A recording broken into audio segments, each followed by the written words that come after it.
shepherd of my soul. Shepherd of my soul, Mapagpalang araw sa inyong lahat. Purihin po ang Panginoon. Welcome tayong lahat sa ating pong programang Word for Today.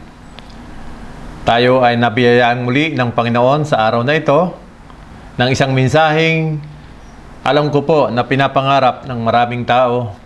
At ating pong pag-uusapan sa araw ngayon ang patungkol po sa isang great leader. Subalit, bago tayo tumuloy sa ating pong pagtalakay sa subject na great leader, ay nais ko munang tayo ay dumulog sa Diyos sa isa pong maiksing panalangin. May request everybody to bow down our head for a moment of prayer. Aming Ama, muli kami nagpapasalamat sa aming pagkakataong ito na binigay niyo sa amin upang magbulay-bulay ng iyo pong mga salita. Hinihiling po namin na kami ay samahan ng banal na Espiritu. Holy Spirit, have your way. Bless your people today. Bless your servant and bless your word. This is our prayer in Jesus' name. And everybody say, Amen and Amen. Kapag ka po pinag-uusapan ay great leader, halimbawa po ay sinabi kong Alexander the Great, ano po ang unang pumapasok sa ating kaisipan? Isa siyang great soldiers. Pag sinabi pong Mother Teresa, ano po ang pumapasok sa ating kaisipan? Pag sinabi ko pong William Shakespeare, ano po yung pumapasok sa ating kaisipan? Sa Biblia, pag sinabing Moses, the most humble person in this planet Earth. Pag sinabi namang Abraham, the father of faith. Pag sinabing Jesus Christ, the founder of Christianity.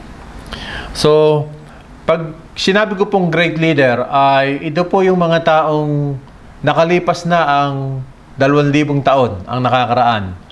Hanggang ngayon sila ay pinag-uusapan pa rin.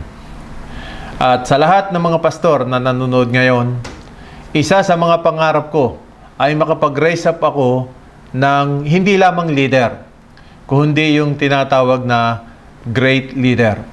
Mga taong mag-iiwan ng ligasiya. 2,000 taon na ang lumipas, wala na kayo sa mundang ito, ay pinag-uusapan pa kayo. Sapagkat meron kayong mga tatak na iniwan na hanggang ngayon ay nakatanim sa kaisipan ng maraming tao. So, napag-aralan po natin sa mga naunang pag-aaral na ang isang uri ng church na kinalulugdan po ng Panginoon ay yung tinatawag na Great Commission Church. Kaya ako po ay nagkaroon ng pangarap sa aking sarili na magre-raise up ako ng mga hindi lamang leader, mga great leader in the future. Sapagkat kapag tinawag na Great Commission Church, ang kailangan ng Panginoon, great leader. So sa araw pong ito ay hayaan niyo pong aking talakayin ang the 4 traits of a great leader. Pag sinabi pong traits, quality or katangian ng mga leader. Hindi ko po tatalakayin sa araw na ito yung karakteristik ng leader, kung hindi po yung mga ginagawa ng mga great leader na atin hong masusumpungan sa Biblia.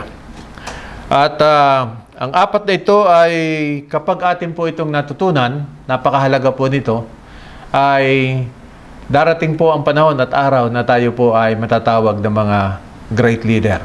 Kaya kapatid, kalabitin mo yung katabi mo, kung pangarap mo na maging great leader, makinig ka lang sa mensahe ng Panginoon. So 4 po ang katangian ng leader na atin pong pag-uusapan.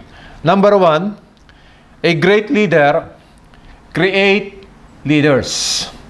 So, ang isa pong great leader ay siya po ay nagki-create ng leaders din.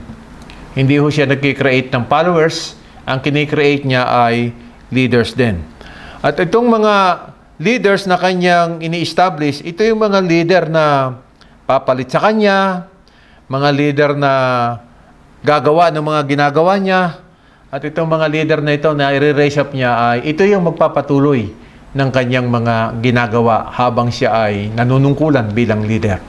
So ito pong halimbawang ito ng leader na nagki-create ng leaders ay makikita po natin sa buhay ng ating Panginoong Jesucristo.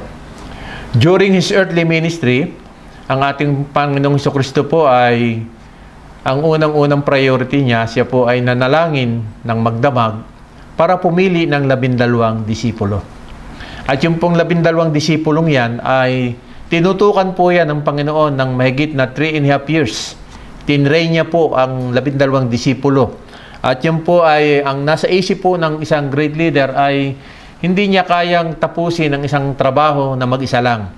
Kailangan niya ng katulong o kailangan niya ng mga tao na magpapatuloy ng kanyang mga gawain. So, ganyan po ang ginawa ng ating Panginoon at mababasa po natin sa Biblia na tinawag niya yung 12 disipulo at ang sabi po ng Biblia sa John chapter 15 ay ganito po ang sinasabi po ng Scriptures. I no longer call you a servant because a servant does not know his master's business. Instead, I have called you friend. For everything that I learned from my Father, I have made known to you. So dito po ay sinabi po ng ating Panginoon Jesucristo sa kanyang 12 disipulo, hindi ko na kayo tatawaging mga alipin sapagkat hindi nalalaman ng alipin ang ginagawa ng kanyang master. So tatawagin ko na lang kayong mga kaibigan sapagkat lahat ng aking natutunan sa Ama ay ipinaalam ko sa inyo. So ito po ang katangian ng isang great leader. Hindi siya self-centered, hindi siya madamot. Lahat ng alam niya, ipinaalam niya ito sa ibang tao. So, lahat ng nalaman ng Panginoon, ayon po sa Scripture, sa John 15:15, sabi niya, lahat ng nalaman ko sa aking Ama, pinaalam ko ito sa inyo. So, in other words, dinuplicate ng Panginoon ang kanyang sarili sa iba. Para yung mga ginagawa niya at lahat ng alam niya, magawa rin ng mga taong nire-raise up niya ng mga bagong leaders. At makikita po natin, to make the long story short, na ito pong 12 disipulong ito ay na-duplicate po nila. Yung lahat ng ginagawa ng Panginoon Jesucristo ay nagawa nila at hindi lamang nila nagawa, kundi ipinagpatuloy pa nila ang pangangaral ng Ebanghelyo sa buong mundo. At ang sabi po ng Biblia, they turned the world upside down. Ito pong 12 disipulo. So, ito po yung unang katangian ng isang great leader. Gusto mo ba, kapatid, na ikaw ay matawag na great leader? You must create leaders. Leaders din yung iyong i-establish. Okay? So, yun po yung ating point number 1. Pangalawa po na katangian ng isang great leaders delegate the task completely. Okay? So, makikita po natin na matapos pong matrain ng ating Panginoon Jesucristo yung 12 disipulo, tinuruan niyang manalangin, tinuruan niya sa pananampalataya, tinuruan niyang magbigay, lahat ng mga gawain ng isang ministro ay itinuro ng Panginoon doon sa 12 disipulo. At makikita po natin na bago umalis ang ating Panginoon Jesucristo, bago siya umakyat sa langit, ito ay idiniligate niya sa kanyang 12 disipulo at inutusan niya na ito na go ye into all the world and preach the gospel, baptizing them in the name of the Father, the Son, and the Holy Spirit. So completely idiniligate po ng Panginoon ang trabaho sa 12 disipulo. Kaya umalis na nga, pwede na siyang umalis eh. Kasi kapag ikaw ay isang leader at hindi ka nakapag-establish ng leader din na gagawa ng trabaho mo, hindi ka makakaalis, no? Baka nga ikaw ay mamatay nang ikaw na lang yung leader dahil hindi ka nakapag-Timothy, hindi ka nakapag-establish, nakapag-raise up ng panibagong leader. At alam po ng isang great leader na ang ministry ay lalaki. Katulad po ng GILGM, tayo po ay nagsimula lamang sa isang gawain, sa isang maliit na Bible study. Pero nung lumaki na po ang GILGM, nagkaroon na ng gawain sa Jeddah, nagkaroon sa Riyadh, sa Dammam, sa Philippines, sa Canada, sa Ireland, sa iba-ibang bansa, sa New York, sa Hong Kong, sa Singapore. So, ang ginawa po ni Bishop ay idiniligate ko ito. Nagtayo ako ng National Coordinator sa Riyadh. Nagtayo ako ng National Coordinator sa Jeddah, sa Qatar, sa Canada, sa New York, sa Singapore, at saka sa Philippines, maging sa Bahrain. So, nag-delegate ako. Hindi ako sakim sa position. I am not after the position. Idiniligate ko sa kanila para magawa din nila yung mga ginagawa ko. mangaral, mag-preach, mag-disciples, mag-counseling, lahat ng yan ay itinuro ko sa kanila at idiniligate ko sa kanila completely. Naalala ko, meron akong isang outreach dito sa Jeddah na talagang inupang ko yung mga kapatiran doon na mahigit na 2 years na magkakasama kami gabi-gabi.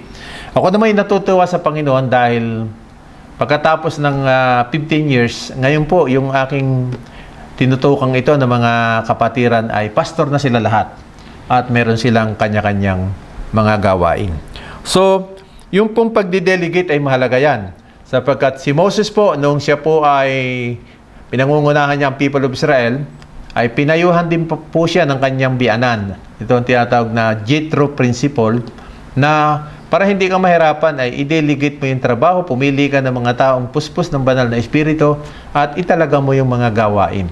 So, ginawa po ni Moses yan kaya naging successful ang kanyang early ministry. Ganon din po sa New Testament. Ginawa din niya ng Pedro at ng mga disciple.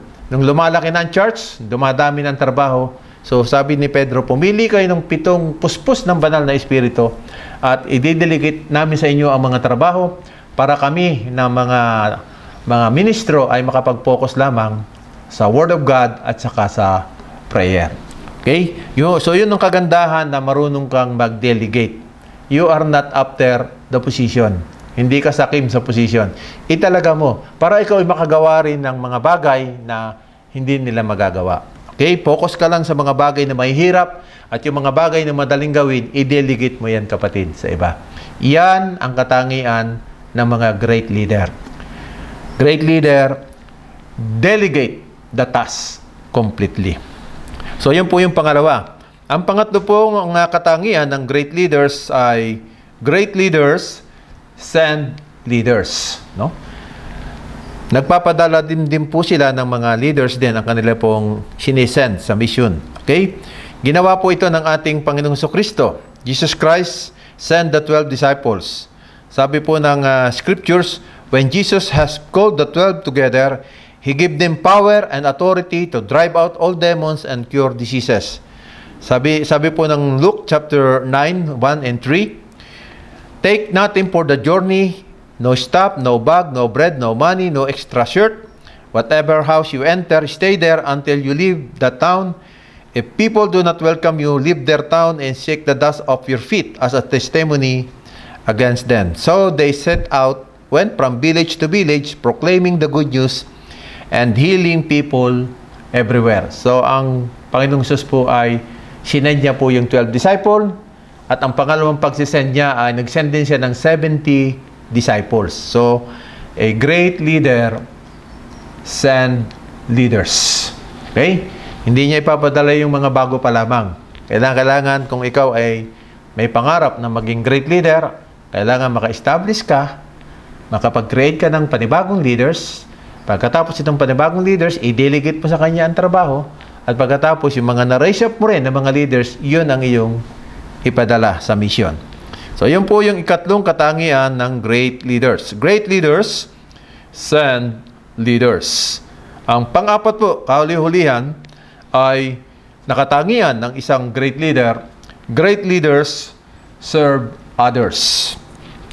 Sabi po ng Panginoong Jesus sa Matthew 20:28, Jesus said, I come to serve and not to be served. Just as the Son of Man did not come to be served, but to serve, and to give His life as a ransom for many. So ito po yung napakagandang katangian ng isa pong great leader. Siya po ay naglilingkod sa kanya pong kapwa. Hindi po bossing ang dating niya. Sabi po ni Jesus, I come to serve and not to be served. Kasi kadalasan yung mga pastor talagang bossing ang dating gusto niya siya ay pinaglilingkuran. Ito po ay ayaw ng ating Panginoon Jesucristo. Kung talagang gusto niyo maging great leader, sabi po ng isang pangyayari sa scriptures, yung po mga disciple ay nagtatanungan. Tinanong po nila sa Panginoong Jesus kung ano po yung katangian kung sino ang magiging dakila sa kanila.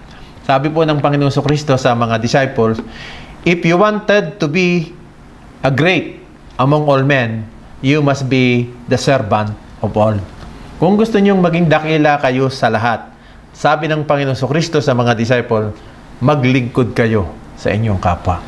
So, ang ikaapat pong katangian ng isang great leaders, he serves others. Talagang ready siyang maghugas ng pinggan, ready siyang maghatid, ready siyang mag-follow up. Gusto niya lagi siyang naglilingkod. Ayaw niya siya ay paglilingkuran. So, mga magulang at kapatid, napag-usapan na po natin, natalakay na po natin ang 4 na katangian ng mga great leaders. Number 1, great leaders create leaders. Number 2, great leaders delegate the tasks completely. And number 3, great leaders. Ano ba yung sabi ng number 3? Send leaders. At ang pang-4 po ay great leaders serve others. So, kaya mga magulang kapatid, mga pastor na nakikinig ng mensaheng ito sa GILGM, isa sa mga pangarap ko, makapag-raise up tayo ng mga great leaders, at ito po ang makabibliyang 4 na katangian ng mga great leaders. Itanim natin ng malalim sa kaibuturan ng ating puso, at kapag ito po ay ating naipabuhay, darating ang panahon, kapag ito in-apply na natin sa ating pang-araw-araw na pamumuhay, wala na tayo dito sa mundong ito, pinag-uusapan pa tayo. Kaya mga magulang kapatid, samahan niyo ako sa aking pangarap, Great Commission Church, great leaders. Gusto mo bang maging great leaders, kapatid? 4 na katangian. Ipamuhay mo yan at pagpapalain ka ng ating Panginoon. To God be the glory. Mabuhay po kayong lahat. God bless you. Shalom.